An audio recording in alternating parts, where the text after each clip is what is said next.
Welcome back to another technical video. Today we're going to be going through your question, answering it, and hopefully finding that solution. Guys, remember to stay just a little bit crazy like me, and hopefully you get to that resolution. Now, let's continue on to the video.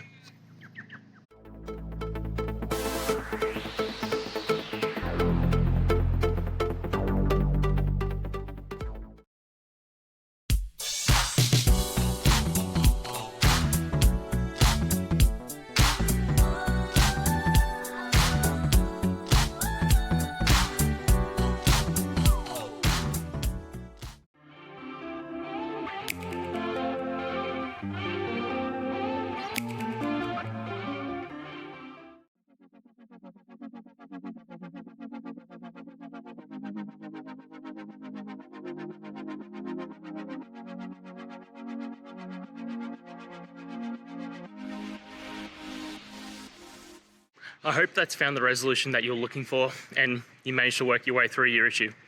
Please, if it did help, hit subscribe. I'd really appreciate it. And until the next technical time you need help, have a good one.